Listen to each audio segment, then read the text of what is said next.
everybody, my name is Melissa and welcome to my channel. Today we're going to be talking about 4 books that I recently read in the spring/summer months that are super hyped. I decided to talk about whether they are worth the hype in my own opinion, obviously. So let's go ahead and get started. The Kiss Quotient by Helen Hoang is the first book that I want to talk about. This is a great book and I believe it is definitely worth the hype. This is about a girl named Stella who is on the spectrum. She has Asperger's, I believe, and a guy named Michael who is half Vietnamese and half Swedish, and he is definitely an interesting character. His job is very interesting, let's just say that. So Stella is super smart. She has a great job, but she's kind of lacking in the love department, so she decides to hire Michael, who is a male escort, and it's one of those really cute love stories, definitely rom-com, fabulous representation in this book, and all of her books have a character that is somewhere on the spectrum, and it's absolutely wonderful, and she has such an amazing talent. Absolutely love this book. Fabulous read.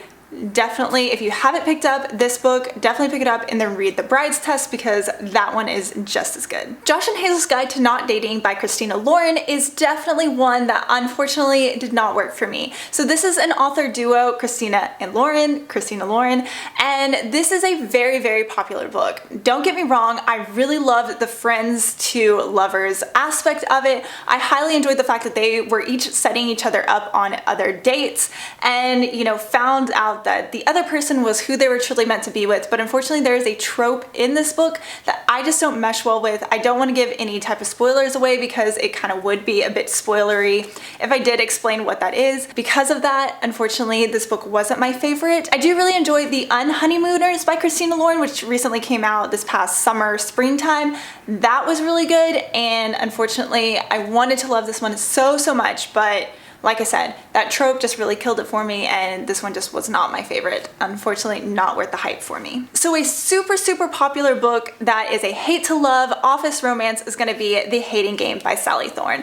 This was one, when I mentioned that I wanted to read it, a lot of people were like, you have to do it, it's so good. Which I do think it is a very good book. I really enjoyed it. I had a lot of fun while I was reading it. So unfortunately for me, there was a huge disconnect between Lucy and me. I felt like the only thing I knew about her and her background was the fact that she was raised on a strawberry farm, and she was kind of like embarrassed about this fact. But I did really enjoy Joshua's character. I felt that there was a lot more story or backstory behind his character, and you really kind of knew who he was. That was the only things that I kind of like had wrong with this book. Other than that, I really did enjoy it. I really thought it was super cute and funny, and usually office romances aren't my favorite, but this one was definitely a lot of fun. So the very last book that I'm going to talk about is going to be a book that made it to so many people's favorite books of, I think it was last year, and that's going to be The 7 Husbands of Evelyn Hugo.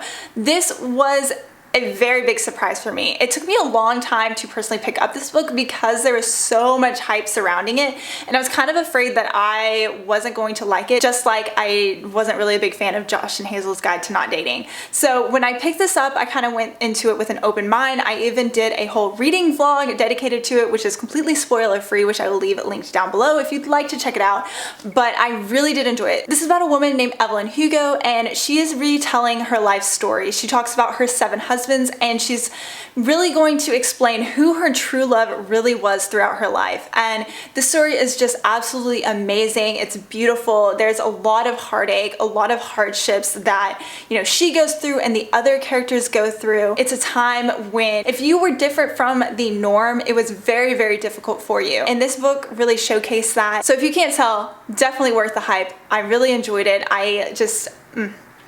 It really felt like I was on the red carpet back in the 40s, 50s when these movies were coming out, and just the glamour and the glitz. Taylor Jenkins Reid really knows how to write, and just everything that I've read by her so far, I've absolutely loved. Alrighty guys, thank you so much for watching. I definitely had so much fun when I was reading these books, whether I liked them, whether I didn't. Definitely was kind of wary to pick some of them up because they are so hyped. Some were worth it, some of them weren't so much, and yeah, if you've read any of these or have any thoughts or opinions, I would love to chat about it in the comments down below, and I hope you have a great day and happy reading. Bye!